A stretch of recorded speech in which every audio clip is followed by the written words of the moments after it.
Masora sei muri Zimbabwe togashira muchirongwa chenyu chama-secret nama-confessions zichandoitwa iyi Glory and welcome back to this episode. Aiwa tadzoka zvakare nenyaya dzenyu.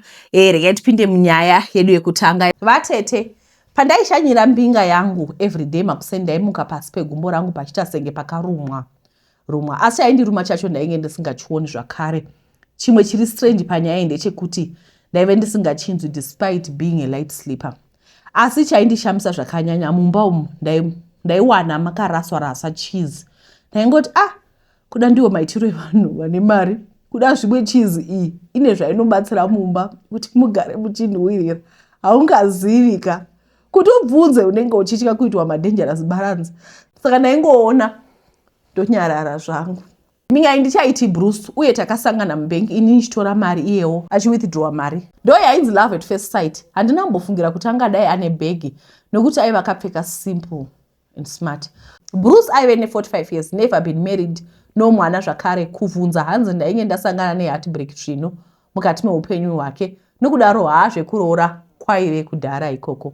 Ndakaitawo investigation dzangu ndokuona zvechokwadi murume aiva single. Ndikati hamuchiona dzawira mutswanda zve hadzichanetsi kuorera. Hapana chinhu chakavanzika pasi pezuva uye chimwe nechimwe chine nguva yacho yekuti chibude. Vaterobo musi ndakasvika ndisina kutaura ndokuwana Bruce ari kutodya sadza, asi zvakandishamisa ndezvekuti pasaidi pake paive nezigonzo ziguruguru rakakura kunge kiti rainge rakatopakurirwa sadza. Vatende chikuriro changu chose handisati ndakambonzwa munhu weganda dema anochengeta gonzo rinokura kudaro. Handiti kana tikaona makonzo tinomamhanyisa kumauraya kana kumatsvakira zvibhuku zviriko mazuva ano ezvikuti afe. Manje pakuzosvika pakurichengeta, kurichengetere ndiyo peti yacho yegonzo. Ko adii kuchengeta imbwa. Bruce akazviona kuti ndariona gonzo. Akangotanga kuti baby listen, I can explain. It's just a pet. Ini iri bo zvakanaka. Ndaisada kumuchenjedza. Asi gonzo iro ndaiva ndatorifungira mweya wetsvina. Mweya wakashata chaizvo. Ndaida kuzoriuraya.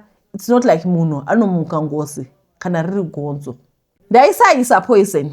Ndaibatwa asi ndaida kuzoridira mvura inopisa nekuti Bruce kubva zvaakaziva kuti ndava kuziva zvegonzo iri ainga sacharivanzi. Aifunga ndaita embrace gonzo rake. Ndogoita embrace gonzo agova munhu here? No, nada. Ndaramba pachiputukezi. Ndakaboilisa mugomo wangu wemvura kusvika pa100 degrees Celsius. Ndaida kuita zvekuruundura seuku. Ndakasvikoriti rigochema tswiki. Handina kuita hanya naro. Chimwe chaindibhowa pagonzo rakakora chaiva chekuti kubva zvaziva Bruce kuti ndoziva nezvegonzo iri ainge asingacharivanzi. Asi ingotogara achiripurudzira. Chero ndichiona mamuvi zvaindisvota nokuti tainge toita senge tiri kukompita for attention. Rigoti simuswe. Gonzo raifanirwa kufa. Vatete, ndakatarisa zigonzo richifema kekupedzisira. Bruce ainge asipo, aenda kuzviraundi zvake. Ndapedza kudaro ndakadzokera kuflat kwangu kwandaigara. Bruce akandifonera around 9 achibongomora mhere anzi Sally ainge ashaika. Sally hama yekupi? Kwai my pet Sally ashaika. Ini yuwi pet chayo hanzi ndangowana akafa. Ini dai aiziva kuti mabasa angu I can't compete with a pet gonzo for attention. Vatete, ndaigozivei kuti Sally aisava nomagonzo. Makonzo aya anotetena machira. Gonzo iri chaitova chikwambo chaBruce. Ndosaka chero aiva murume ari walletically handsome aisava nemukadzi kana mwana kana wekupomerwa. Mudzimai ainge anaye mumba. Mudzimai wake aiva Sally. Ndaingodiwa to keep up with appearance kuti agozonzi nevanhu ane munhu.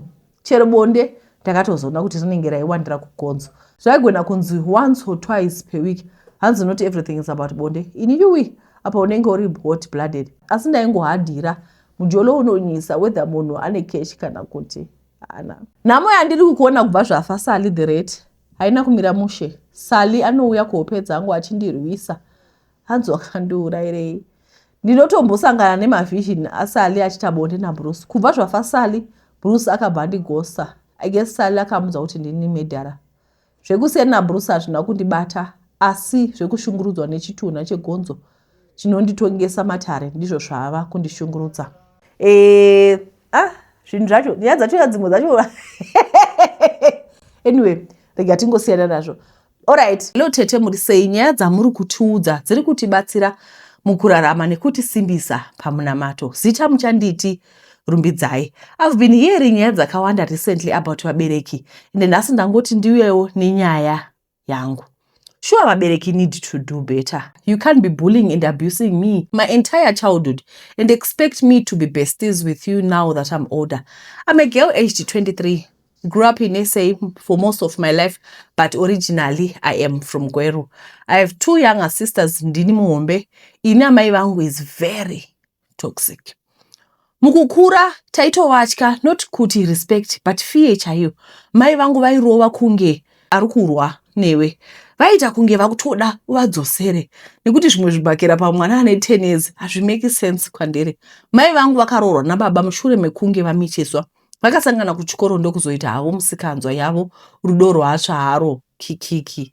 My mom was 20, baba was 26 when they got married. Zvinonzi amai vachine mimba yangu, baba vakatanga kuhura, even nema helper. Life yangu yese handina kana cent 1 randoziva rababa. Amai vangu has been providing for me and my sisters since day 1. Ipapo hangu I give her my flowers. See, I think mama vane trauma yakawandisa. Munhu akaroorwa ainewo ma expectations ekuti mhuri yavo ichava nerugare. Asi baba vangu vaishuta mafirimu. Tichikura mama vaiti vakanetsana baba tairohwa imi kusvika pakutyokerwa nemugoti pamuviri wangu. Pane pipe yaigara pasi pemubhedha wavo yanga iri yekutirovesa. My pipe a hard plastic a white. Pairohwa munhu senyoka yapinda mumba. Childhood yangu wasn't bad in terms of abuse or anything. I had everything I needed, but there's a lot that happened. That affected me in my relationships, mukukura. So, nambotaura pamusoro apa kuti we feared mama because we knew kuti ukangotaura something she didn't like, otopiwa mama. My mom was very controlling, even pa dressing zvayo. We didn't get to choose our own outfits until I was 20. Around that time, I left for Europe for school. Usually I'm doing nursing, which is something I didn't want. But I'm so scared of my mom. Pandakavaudza vakati, as long as you are under my roof, noita zvandinoda. I remember when I was in Form 3, me and my sisters wanted to wear my dresses edu angakafanana. It was a Sunday. And mai vangu vakapinda murume edu vachida kufara. Vakativunza kuti tiri kupfekei. That day tikavaudza vakati ko madii kupfeka izvi. Ndikatanga tatorongwa zvekupfeka. Next week tainge tine big Sunday kuchechi. Ndobva vatochinja face zvikanzi ndatotaura. So pfekai madress epink. She used to do this a lot. Kuita kunge takuwirirana. Or she's making a conversation with you. Then immediately she changes her tone. She was like a Hitler. Mbamedu. My dad just drank his life away vachihura. Vaitinyenga. Even my classmates in high school. I remember rimwe zuva mama tried to be nice kwandiri, asking me if I had a boyfriend. Ini semwana ndikatofara kuti mama wants to ask about my life. Ndikarudunuka since I've always wished to be close to my mom. I told her kuti pane mukomana wemurai naindinetsa, but yakatoita mhosva yangu. Ndikatukwa kunzi waifambire ine road iyoyo. Another issue is mama vangu is a person who cares so much about what people think. Munhu yawe kuti she keeps up appearances. People think her life is perfect because fashion vanorova plus munhu ane ruoko remare, because sure kuendesa vana kuEurope with no support isn't easy. My mom munhu uya wekuti chero mukavafondera izvozvi muchiti rumbi akuhura vanobva vatozvibhilivha izvozvo. Ndaipomerwa mhosva, ndairohwa. She never sat down with me and asked for my side of the story. Pane mukomana aindinyenga when I was 17. He was around 23 to 24.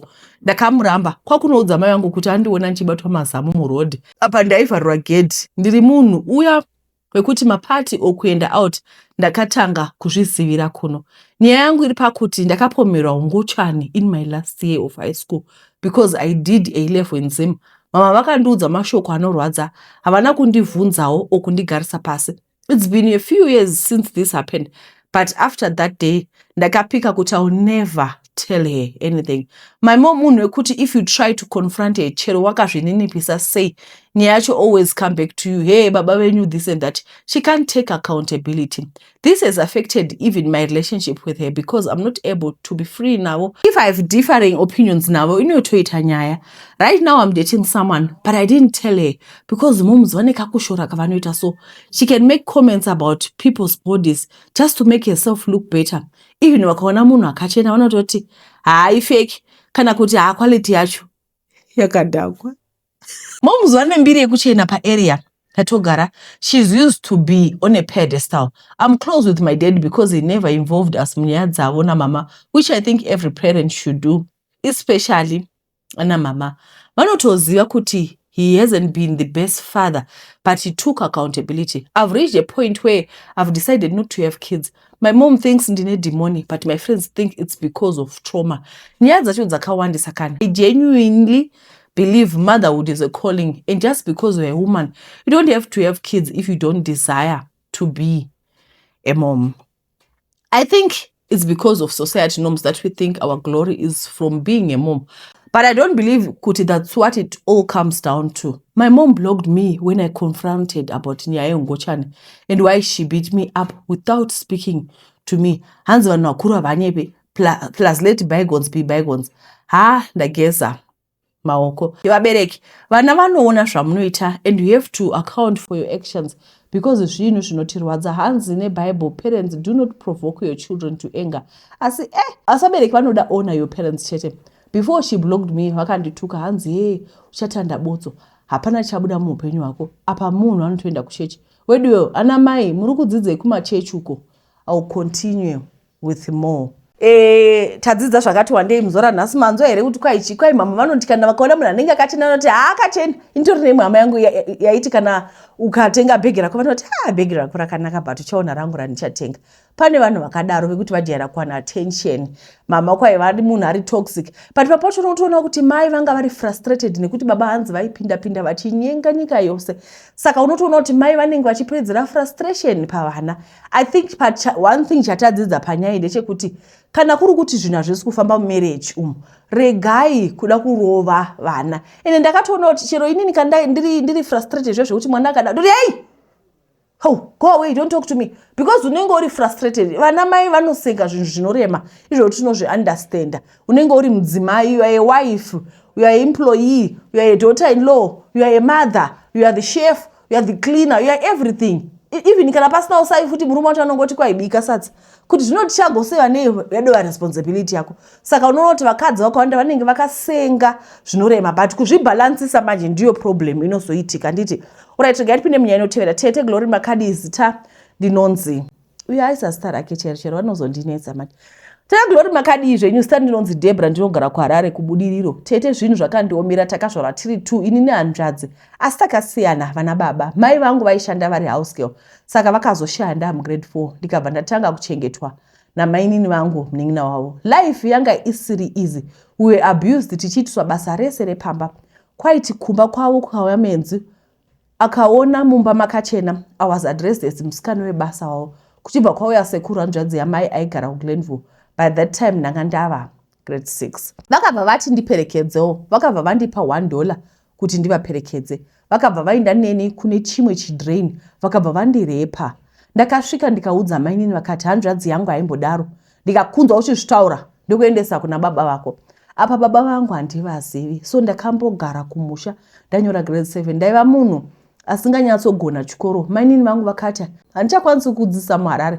Ndikabva ndanodzidza kumusha. Vakabva vanditora mainini chipo chekuti ndaiva musikana webasa. Vainditi kushandira fees yako, saka unofanira kumuka woita basa. So ndaikwira kombi kuenda kuchikoro nekuti vakanga varilocata. Saka ndakabva ndapfimbwa nakombi driver tikatanga kudanana.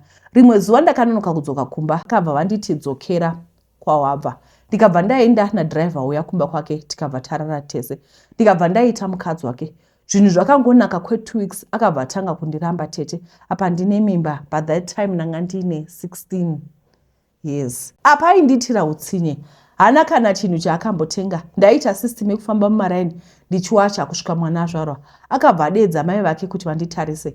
Tigara tese mu1 room. Pandakapona ndakashaya munhu anondibhadharira mari. Saka ndakabva ndaendeswa kugomba kunoendeswa vanhu vakatadza kubhadhara. Kune mosquito kusvika vamwe nesi vandibhadharira. Ndikasvika kumba kusina kana chinhu. Murume asina kana kubhadhara rent nemagetsi. Aiti makuseni opa mai vake mari vonodya sadza, ini ndoswera nenzara. Life yakaramba yakadaro. Ndikaedza kudzokera kumba kuna sekuru. Vakabva vati hatina nzvimbo yevanhu 2. Kana uchida kuuya unosiya mwana kuna baba vake.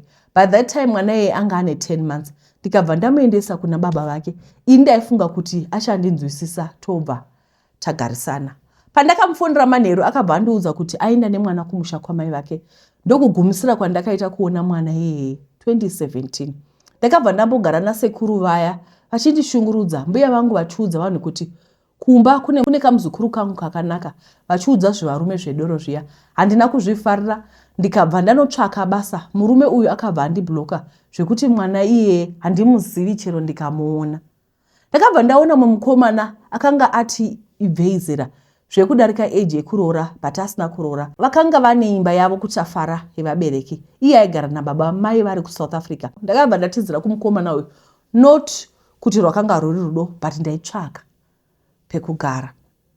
Baba vamukomana uyu vaimwa doro kambwa kaya zvekuti vaiti vakadhakwa, tainovatora nebhara. Pamwe vaizvitira tsvina tovageza ipapo, vamwene vakanga vasipo. Kusvika tezvara varwara vakashaya, ndipo pakazodzoka vamwene. Takagara, ndikabva ndaita pamiri, ndikaita mwana wangu mukomana. Tete handina kuziva kuti mukomana uyu airwara nepfungwa, anga aita nani zvenguva iyoyo. Aiti kana akatanga kupenga aipengera pandiri, otanga kutora mvura achidira mumba. Dambudziko randinaro, ndakaita mwana nemurume uya. Mwana wacho ane autism. Anoratidza kuti ari intelligent usingaiti, but ane maconditions. Kana achifamba anofamba netugumwe.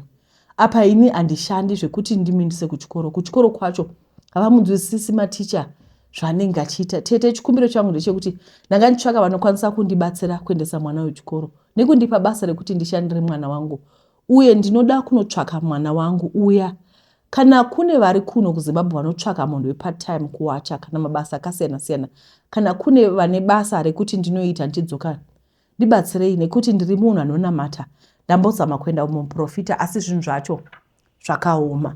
Right. Chekutanga regai taurire statement rekupedzera rekuti ndambozama kuenda kumaprofita. Apa kumaprofita muri kuendera mwana ari autistic here kana kuti muri kuendera chi? Because hapana reason yekuenda kumaprofita. Upenyu hwakaoma. Bhaibheri rotaura kuti upenyu hwemunhu hupfupi uye huzere matambudziko. Saka number 1, I need you to accept kuti kana mwana ari autistic because mataura kuti baba vake vagara vane condition. Handiti. Saka chero mukaenda kumaprofita, aiwa muri kutopedzana, muri kupedza nguva plus muchaenda kumaprofita kumodzoka. Makasengeswa zvinhu. Ndonya yekutanga. Ndopandaenda kukomenta. Chechipiri, mwana wamai vangu wakatambura fani. Ndokunonzi kutambura kwekuti ndaona kuti makatanga muchigara namai nini, mukabatwa chibharo nasekuru. Mai nini vakati hanzvadzi yangu haiiti izvozvo, ukazvitaura ndichazodii ndikadii, vakakuthreatenai. Next thing you got mukatizira kumukomana, ndimai nini futi. Mai nini ndio vakati wanonoka kuchikumba, wanonoka kumba dzokera kwawanga uri. MaZimbabwe namahle, ngiyacela, we need to stop that behavior kuti kana mwana akanonoka kudzoka kumba momudzosera. This is not done for the girl child. This is done for your egoistic reasons. Regai ndikupe example. Rimwe gore ndaigara pamba pandaigara. I'm not going to tell master. Ndaigara pamba pandaigara. Saka pamba papa na baba na mai. Anditika papa ne mwana musikana tongota ne 20. Ne mwana mukomana maybe ane 30. Anditika ili ndiri kuma form 4. Form 3 form 4 iko ndiri kuobserva zviri kuitika. Saka mwana mukomana ne mwana musikana vanhu ava ihama havasi vana vevanhu ava. Anditika mwana mukomana ne mwana musikana vakabva vakavhakacha vakaenda kumaraini tongoti paseri apo. Kumaraini kwavakaenda kukumba kweimwe hama. Handiti ndokuswera koko anga atopedza kubika kamwana sikana vanhu vahla. Ndobva vavhakacha regeti munoona gogo kuseri. Ndokusvika kuya ndokutora nyaya. Kwakuma 8 vadzoka kumba. Zvikaini nababa wepambapa. Wanga uripi? Mwana sikana wanga uripi up to this time? Akati aiwa tataenda kwa gogo. Handiti gogo wakatofona kusvika ndokwatata enda svikanzi mukomana ngaapinde musikana anga adzokere kwaanga ari. I need you to understand one thing. Pamba pari kugara apa handitika ndiye murume uyu ihama yemwanasikana uyu. I need you to understand ava ma-in-laws kwagogo kwangu aindiwa ma-in-laws. Saka uyu baba vari kudzinga mwana uyu nemwanasikana uyu ndio hama, these are the people vari related. But muri kutora mwana wenyu munomuramwira kuhama dzekuseri kwaanga aenda kunovhakacha kuti what is that? Chii ichocho? It's for egoistic reasons kuti ndakapenga ndakamudzinga. Are we not supposed to protect our girl children? Kana ushoda mwana uchiti alright, anga anonoka kudzoka achibva kuchikoro ngaadzokere kwaanga ari. We need to stop that because munoziva kuti kwa marriage kunzima. Alright, anga ari kumukomana, mukomana yatoforcewa, forced marriage kai. Mukomana yatoforcewa achitora mwana we, apa hamudi ari kumabuse. Handitika. Saka ikaka kuti kai, izvota Simon nyecho kwayaina manje. Ndokubva musikana adzokera kuna nasekuru. Vanasekuru vakati suza tigoni kugara newe kana muri 2. endesa mwana uyawo ndokutora mwana ndokuendesa mwana mwana wakaitira 24 hours muleba unoziva leba imi womutora mwana waya wonomusiya kwababa vacho wokubloka saka iwewo kubva 2017 now the year is what the year is 2026 mwana usati wambomuona haumusivi pakakanganisika vari kukutsvaka urubatsiro kuti kana pane vanhu vane mabasa anoda kutoendesa mwana kuchikoro ane autism anoda kutotsvaka futi zvakare mwana savari kuti ndokumburawo kana pane munhu ane basa kuharare mapeace job ekuti vakwanisewo kuita basa ndeti. My name is Tariro. Ndine makore 26 ekubereka uye ndine vana vatatu vandinoda nemwoyo wangu wese. Life wasn't easy but I never imagined kuti rimwe zuva ndaizosara ndega ndichirera vana vangu pasina support yemurume. Ndiri musikana ndakanga ndiri munhu akanaka pachiso ndikabva ndasangana nemukomana uyu akanga ari munhu anodira tete ndanga ndisina chekushora paari. He was a very responsible person. Ndakanga ndisingazivi kutenga mafuta ekuzora kana sipo even mapads ndiye aitenga zvese. Ndakabva ndaona kuti chero akaita baba vevana vangu anogona kuzochengeta vana vake neniwo. Pakutanga zvinhu zvese zvaifamba zvakanaka tikabva taroorana. Mwari vakatipa vana vatatu vakanaka, 2 boys and 1 girl. Asi zvinhu zvakatanga kuchinja murume wangu paakatanga kushanda kure nekumba. Dzimwe nguva aiuya ka2 pamwedzi. Then rimwe zuva takagara nemurume wangu. I got a call from an unknown number. Akanga ari munhukadzi. Akabva ati baba linga vachidzoka kumba vagarisa ikoko kureva murume wangu. Ndakasara ndiri confused. I asked my husband akati handimuzivi munhu wacho. Days passed. Murume wangu akanga akuchinja. Akanga akuya kumba ka1 pamwedzi. Pamwe aisatouya zvachose. Then pane pamwe paakazoya kumba. Ndakabata foni yake ndikaona mamessage. Murume wangu akanga atori nemumwe mukadzi anova iye akandifondera paya. Meaning to say akanga achiziva kuti I existed. And ndiko kwakanga kuchienda murume asingauyi kumba. Things got worse. Murume akanga asingachafoni nguva dzose uye pese pandaimubvunza kuti chii chiri kunetsa aingoti akabatikana nebasa. Zvinhu zvakabva zvatosiyana zvachose. Ndakaedza kumufonera pafoni asi foni yake yairamba isingapindi. Ndakufunga kuti pamwe inetwork. Ndakazoedza zvakare next day ndikazoona kuti I was blocked. Akanga andibloka paWhatsApp, paFacebook uye kunyangwe pafoni chayo. Handina kumbonzwisisa kuti sei munhu wandakavaka naye mhuri aigona kungonyangarika saizvozvo. Months passed pasina kana senti rimwe chete rekutenga chikafu chevana. School fees, clothes, rent, everything became my responsibility. Pane mazuva andairara ndisina kudya kuti vana vangu vawane zvekudya. Ndaitengesa matomatisi nemiriwo pamusika kuti ndiwane mari yekuchengeta mhuri. Sometimes ndaichema usiku kana vana vakarara ndichibvunza kuti why did he leave us like that. The most painful part wasn't even the money. It was seeing my children ask mama, baba vachauya rini? Indaisazivawo zvekupindura. Mwoyo wangu wairwadza pese pandaiona misodzi mumaziso evana. Despite all the pain, I refused to give up. Ndakashanda ndikatarira vana vangu. I learned that sometimes the people you trust the most can disappoint you, but life must go on. Today I'm stronger than I was yesterday. Ndoramba ndichishanda nesimba kuti vana vangu vawane future iri. Murume akatisiya akandibloka uye hachachengeti mhuri. Asi handina kutendera kuti zvakaitika zvindiwisire pasi. I'm both mother and father to my children now. Uye ndinotenda kuti rimwe zuva zvinhu zvichanaka. Chero nanhasi handizi kune murume wangu. It's like he disappeared or he moved to another country. I don't think I can forgive him for what he did. Chero akadzoka. Handitodi kumuona. I just want to focus on my kids. Ndoda kubvunza ini paunomitisa paya. Chiro munhu wacho usingamundi. Ikoye muna kani varume handichazo understand. Alright, varume zvisina vakadzi. Unomitisa sei munhu waunenge usingadi? Kana wapedza wobva poita vana kana paita vana, then you decide to just leave those kids and go. Winter, summer, winter ichiuya ungofunga kuti vana vakapfeke kananya. Inangu handidi kunyeperai. Sorry zvenyu pane umwe akatira akati iwewe une problem nevarume I hope you heal. In this case regai nditi varume vana baba vana kuenda kulabor vazivi kugwadza kunoita kuzvara. Chokwadi because nditoriwo product kai kuti munhu anongoenda kusiyai. 20 years later munhu asingadombozivi kuti uri kudlei uri kupfepe kana shungu. I shall not be moved. Anyway, tisati tapinda munyaya inotevera nezuro takaita Zoom. Pane vanhu vakawanda vanoramba vachibvunza link yeZoom. So we are using one link, it's recurring. Anditika ndicha create a group then so that we can share. So that I can be able to share the link mune vanhu vanenge vasingazivi, especially vanhu veku TikTok. TikTok is so haisi user friendly. Saka kana ndikaisa ndikakopa link handiti ndikaisa haikutenderi kuti uibaye. You know, it doesn't take you to the other page on the website, you understand? Saka I think ndikaita group then ndo share link group mojoina then ndo share ma link, but tikushandisa one link yekuzoom. Ndosaka ndiudza kuti vanhu ku TikTok uyai ku YouTube ndo kune ma link because comment section yachona iri user friendly. Anyway, zvakaitika muZoom nezuro ndakabatikana.